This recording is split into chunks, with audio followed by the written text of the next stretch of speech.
अस्वाली आणि 18 गावांसाठी जी पाणी पुरवठ्याची योजना आहे त्या योजनेचा कालावधी जानेवारी 2026 मध्ये संपतोय। आता आपण 2 डिसेंबरला या ठिकाणी उपस्थित आहोत।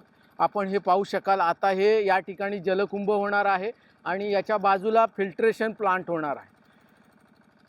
1 महिना हा प्रकल्प पूर्ण करण्यासाठी असलेला कालावधी संपत असताना या ठिकाणी आत्ता काम सुरू झालेलं आहे। 104 कोटीचा हा पाणी पुरवठ्याचा प्रकल्प आहे। आपण पाहू शकाल, या ठिकाणी प्रत्यक्ष जलकुंभ होणार आहे। अस्वाली धरणातून पाणी या ठिकाणी येणार आहे, या जलकुंभात येणार आहे आणि या जलकुंभातलं पाणी या ठिकाणी या फिल्ट्रेशन प्लांट म्हणजे जलशुद्धीकरण प्रकल्प आहे, या ठिकाणी जलशुद्धीकरण प्रकल्प निर्माण होणार आहे। आपण हे पाहू शकाल, या परिस्थितीत या ठिकाणी जलशुद्धीकरण प्रकल्प होणार आहे आणि या स्टेजला हे काम आहे।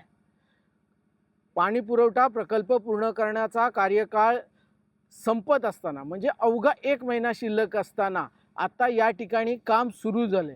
प्रत्यक्ष पाणी मिळेल का याबाबत प्रचंड विदारक परिस्थिती आहे।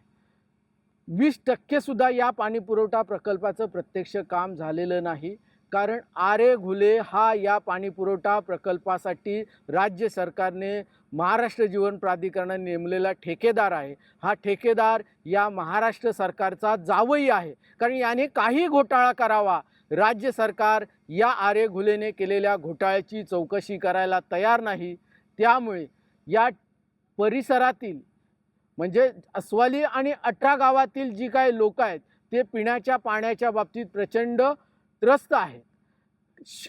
समुद्राच्या शेवटच्या टोकापर्यंत म्हणजे या योजनेअंतर्गत असलेलं शेवटचं गाव, या गावातला पाणी हे खारं पाणी पुरवलं जातं आहे।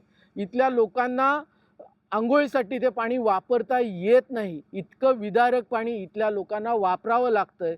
परंतु या पाणी पुरवठा प्रकल्पातून, हा पंतप्रधान नरेंद्र मोदी यांच्या संकल्पनेतील पाणी पुरवठा प्रकल्प आहे, परंतु या पाणी पुरवठा प्रकल्पातून त्यांना पाणी मिळेल आणि त्यांचं जीवन सुसह्य होईल अशी अपेक्षा होती।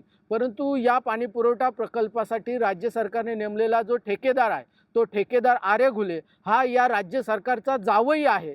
त्यामुळे या ठेकेदाराने काही घोटाळा करावा त्याची चौकशी होणार नाही अशी परिस्थिती आहे।